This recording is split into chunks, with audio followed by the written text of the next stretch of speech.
هما كلها موحلة دق دق دق.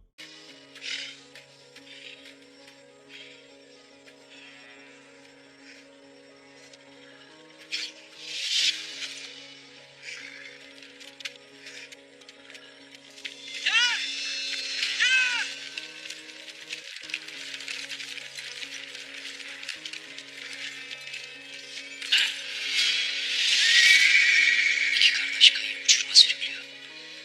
Buna müsaade etmeyeceğim. Hele bir hava kararsın. Bakalım bu işin sonu nereye varacak.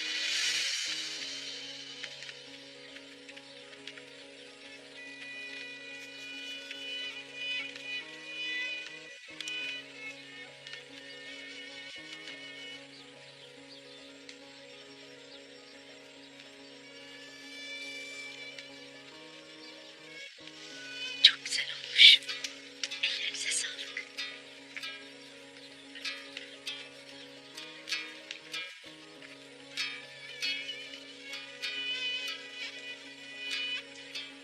Ne güzel baskılar bunlar böyle. Senin eline sağlık. Selcan, bu renklerini ne güzel tutturmuşsun. Bir vakitler Halime'nin öğrettiği gibi yaptık ama. Gökçe'nin hazırladığı zırhları da görmek ister misin Ayman? Bakacağım.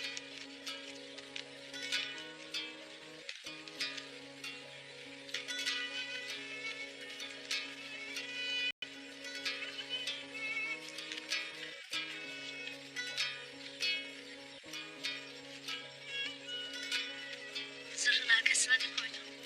Tel ve keçe koydum ona. Bundan gayrı ne ok ne de mızrak işler. Aferin. Senin eline sağlık kızım. Dodurga ve Kayı kadınları iyi anlaştılar, iyi kaynaştılar. Öyle değil mi Selcan Hatun?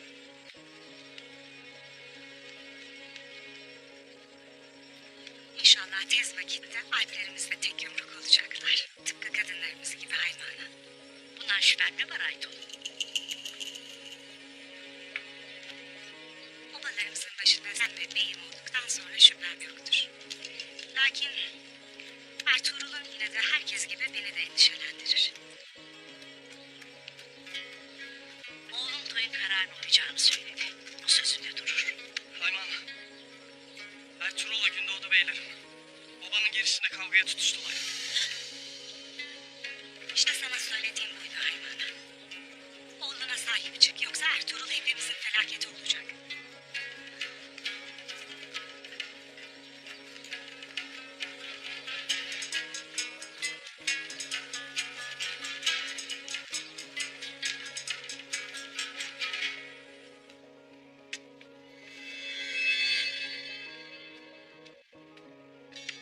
Hayırdır kocabaş?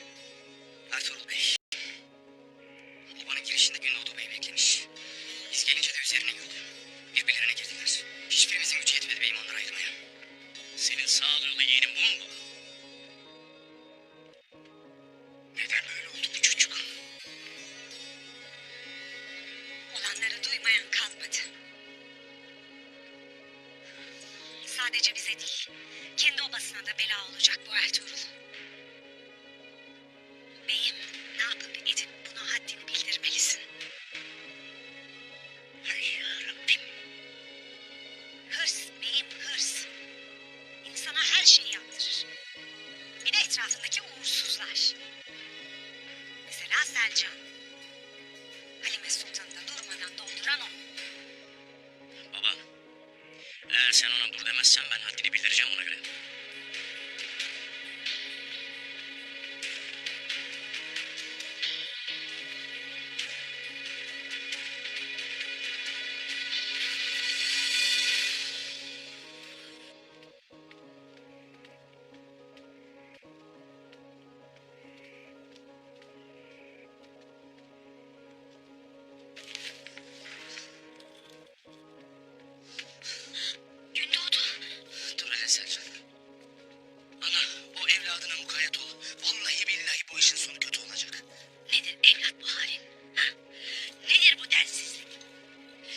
Kardeşin gün be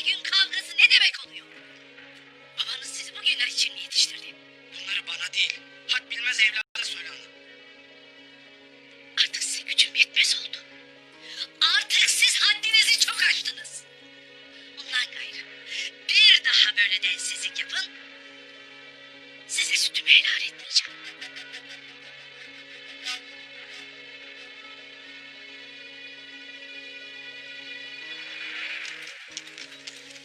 Beyim obada yoksa muhakkak keyifli yanıdır. Bu oba bize hayır getirmedi Doğan. Getirmedi.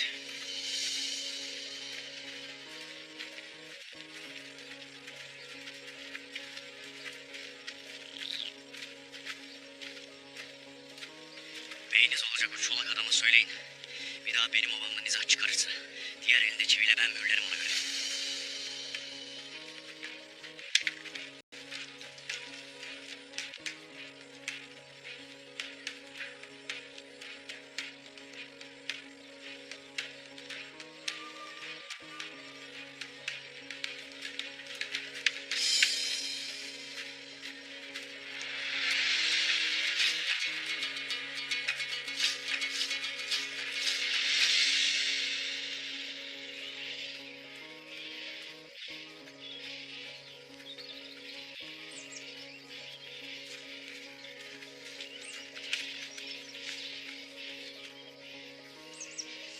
Aycun uyandı mı?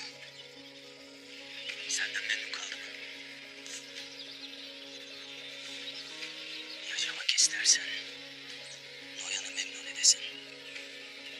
Anladın mı ne dediğimi? İyi. Hadi gel.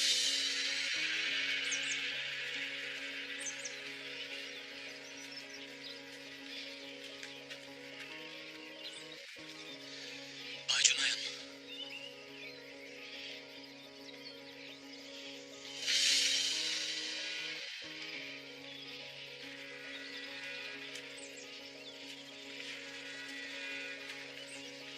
Gündoğdu'nun anlaştığı tüccara ne yapacağınıza karar verdiniz mi?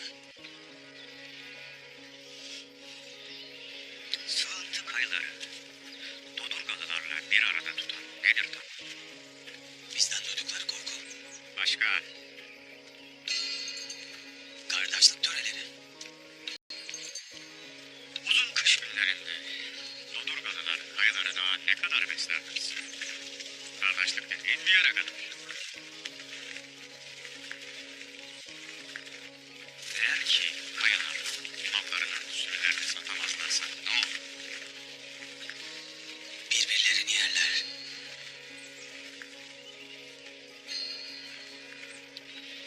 O tüccar ölecek. Yerine Efrasiyat gelecek.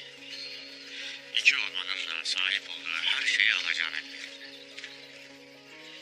Bakalım Oğuzlar kardeşlik törelerine ne kadar bağlı?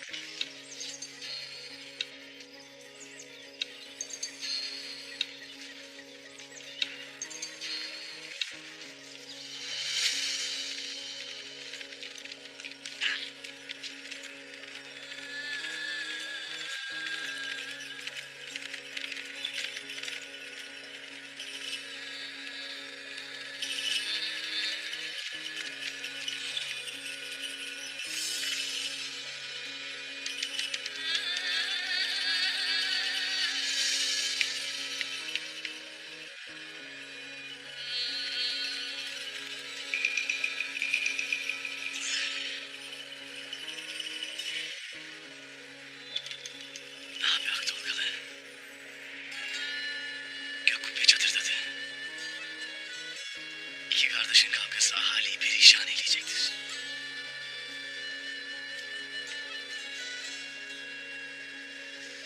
Lal olaydı dilim. Ellerim kırılaydı. Öfkeme hakim olaydım da. Bunlar olmayaydı.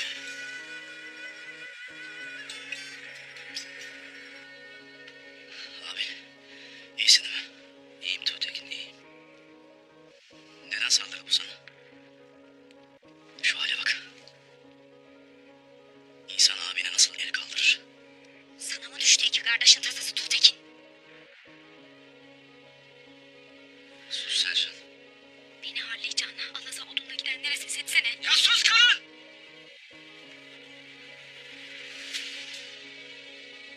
Ertuğrul Han, yem tutmaz aygır gibi sadece kendini değil, hepimiz uçuruma sürükleyecek. İşte o yapacaksınız?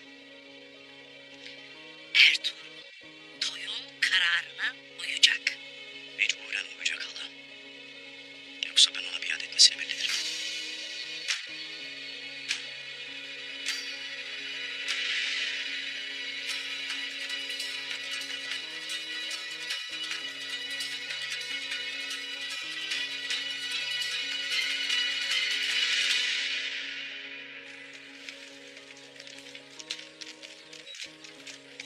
Beyim.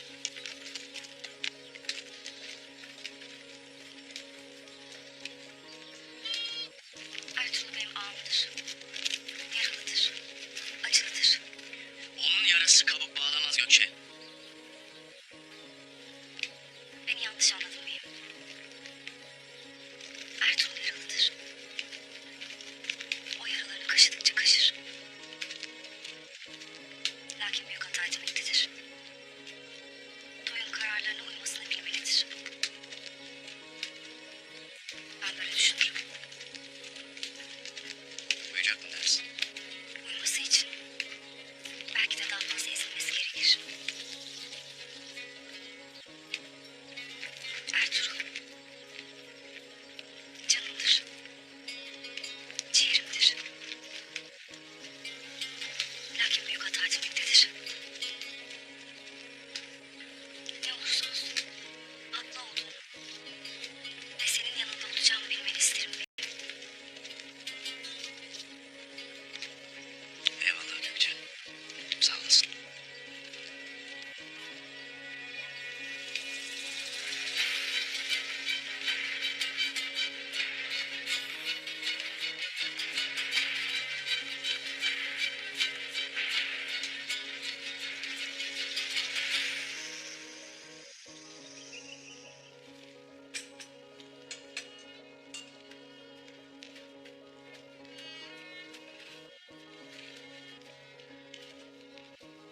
Eşek mi döktü? Sayılır. Otur hele.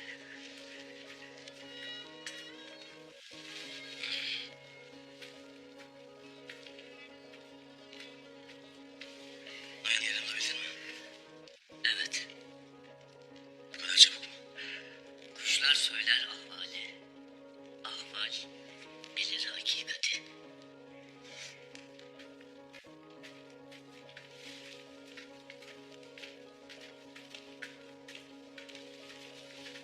Bebeğim. İyisin değil mi? Eyvallah. Bir şeyim yoktur.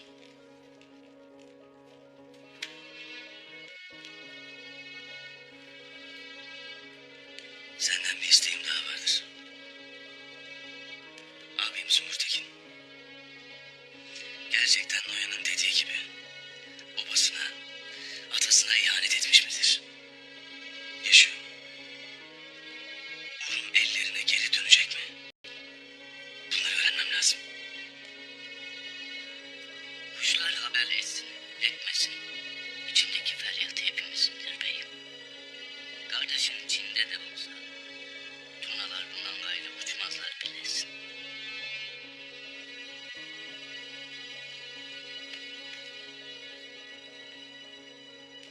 Bundan gayrı Moğol putperestine cihanı dar edeceğiz.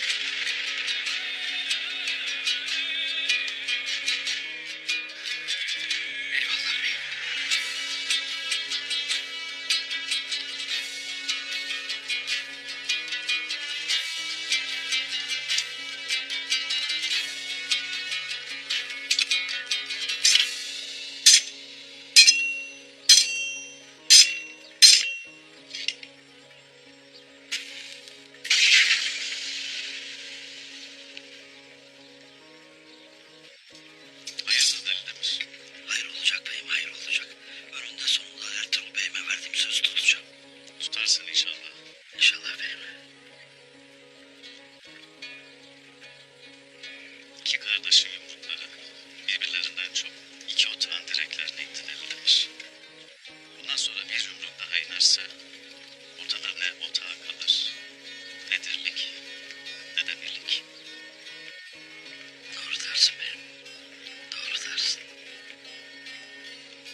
Var oğlum.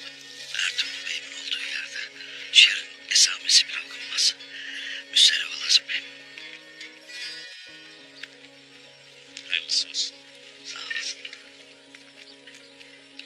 Hayırlı günler Halime Sultan. Size de Ertuğrul Bey.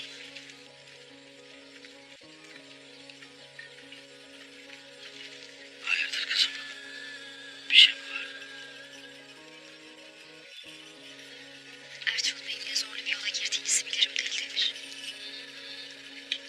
Ben de karnında bebeğin kocaman yüreğinde beynin arkasına nasıl durduğuna göre kızım. Anam da gariplerimi. Dayısı gibi, ağası gibi. Dilimin varım da senden gayrı konuşacağım kimsem yok. Başına bir hal gelmesine izin vermeyesin Deldemir. Benim ondan gayrı kimsem yoktur. Hem seni babası gibi sever. Sözünü dinler. Korkmayasın Halime kızım. Bundan sonra o soysuzlara bir evlat daha vermeyeceğim.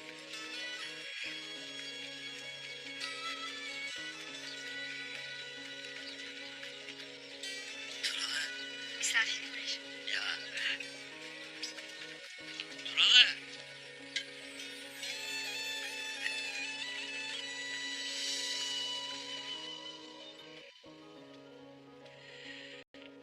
Bu işin buralara kadar varacağını ikimiz de bilemezdik Kayme. Bilseydik bu işe girişmez miydin abi? Verdiğimiz karar yanlış değildi Ayme. Müşkül durumda kalanlara yardım etmemek ne dinimize ne töremize sığmazdı. Üstelik Moğollara karşı birbirimize destek olduk, güç verdik. Lakin Ertuğrul geldi, her şeyi bozdu değil mi?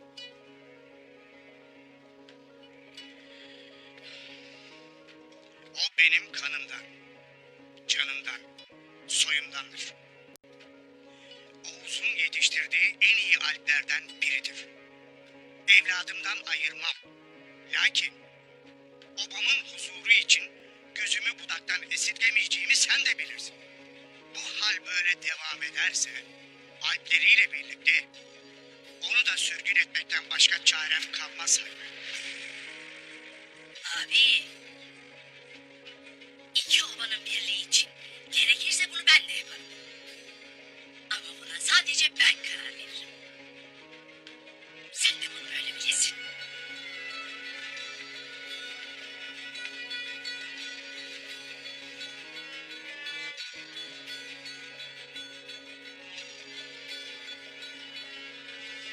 Yavrusunu kaybetmekten korkan yaralı dişili aslanın neler yapabileceğini hiç düşünmedin değil mi Korkut Bey? Artık düşünsen iyi edersin.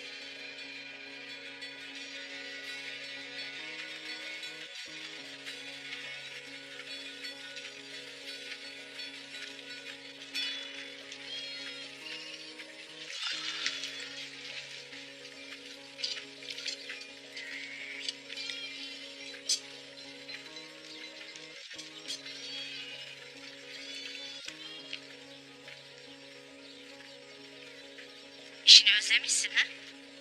İşimizden gayrı ne kaldı ki Hayme Hanım?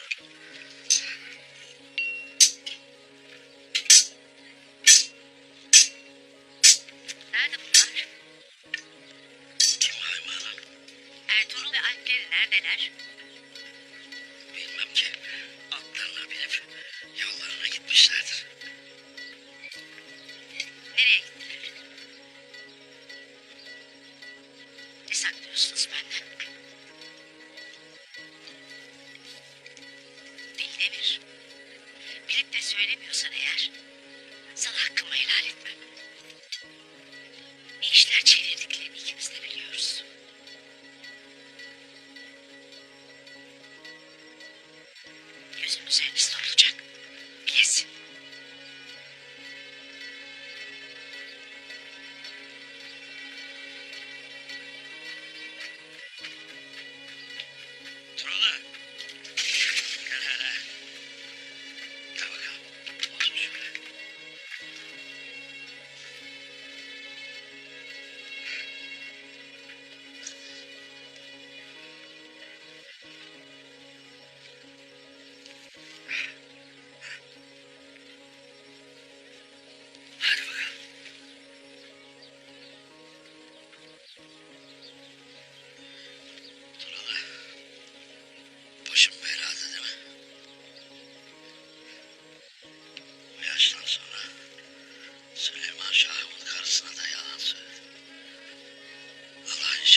Sarayda Sultan Alaaddin'in Ögede'ye vergi ödemesini isteyen Turliyanları giderek çoğalıyor bayan. Sultan da kararsızmış. Ben Alaaddin'in 3 kuruş vergisini değil, bütün Anadolu'yu istiyorum. Her karışım, her altına.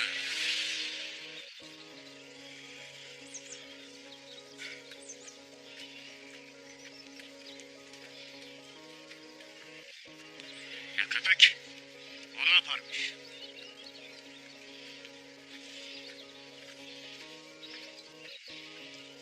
İstediğin her şeyi yapacağına dair sana teminat verdim Noyan.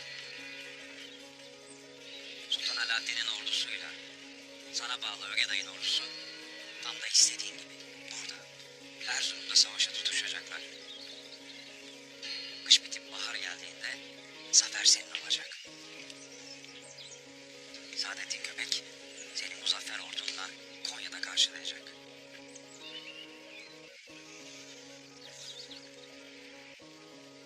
Savaş yerine sulh isteyenlerin işini birer birer bitirsin. Savaşın önünde hiçbir engel istemiyorum. Ordumla Konya'ya girdiğimde mızrağımda Sultan Alaaddin'in kellesini taşıyacağım. Eğer Saadettin Köpek kendi kellesini dolaştırmamı istemiyorsa dediklerimi aynen yapsın.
Kıyılardan aldığımız malı buradan Konya'ya. Ardından da İzni'ye göndermek için bana en az 40 tane deve lazım. Canlı hayvanları götürmek için en az 20 tane adam. Bunları hemen halledin. Gündoğdu Bey'in eli kulağında. Beni obaya götürdüğünde mahcup olmak istemem. Müsaadenizle.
Yiğit Noyan yeni öğrendi. Abdurrahman'ı da oraya gönderdik. Ya sonra beyim? Sonra? Ya Abdurrahman başaramazsa? Ya Noyan işe uyanırsa? Başarması için elimizden geleni yapacağız Doğan. Eğer başaramazsa... Abdurrahman'ın ölümü bizim elimizden olacak.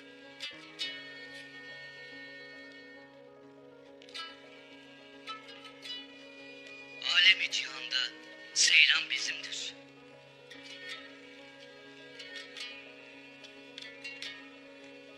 Abdurrahman içlerine sızıp Noyan'dan bize haber getirecek.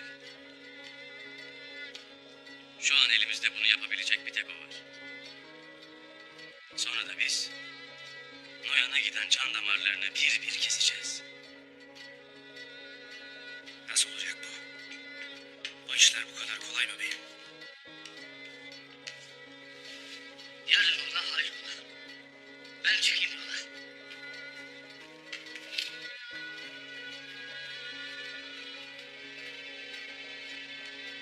Deli herif. Nereye gitti?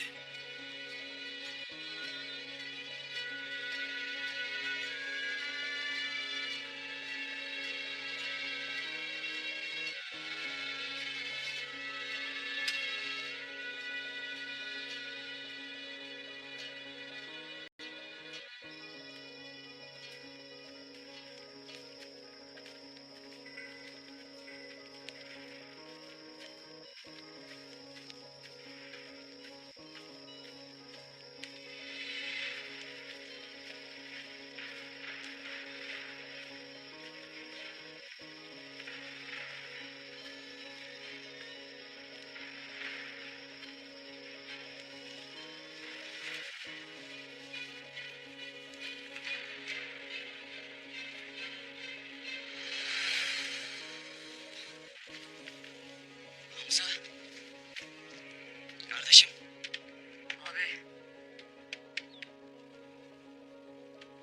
Sen yokken ortalık çok karıştı abi. Hepsini biliyorum. Ertuğrul Bey'in de vazifeleri elinden alındı. Hatta adliydi. Alsalar ne yazar, anlasalar ne yazar Kargın? Sen ne dersin abi? Süleyman Şah'tan sonra bu fayda etmez artık. Ertuğrul bizi bu savaşa soktu. Onun yüzünden pusuya düştük. Onun yüzünden bunca şehit verdik. Şimdi artık o bir hiç. Üstelik Çolak. İşe yaramaz bir hiç. Gündoğdu'nun sana ettiklerinden sonra böyle konuşursun. Bilirim aslında senin kalbin temizdir. Hepimizin temizdi. Lakin hepimizi aptal yerine koydular. Şan için, şöhret için yaptılar tüm onları. Beyim Gündoğdu'nun ihanetine uğradım. Bu ihanetten hepimiz yavaş yavaş nasibimizi alacağız. Bütün oba. Ne yapacağız abi? Benden ne yapmamı beklersin? Hem kendimizi hem de obayı kurtarmanın tek bir yolu var. Buraya seninle onu konuşmaya geldim. Neymiş bu iş? Noyan bize bir kurtuluş imkanı verdi. Sakin ol. Sadece beni dinle.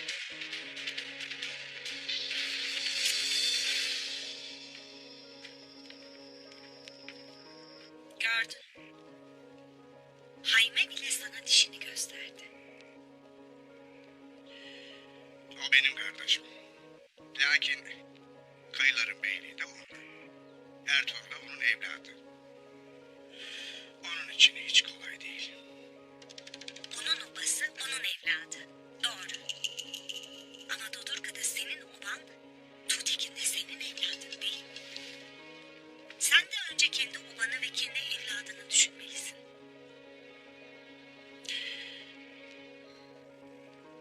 Ertuğrul olduğu müddetçe iki obanın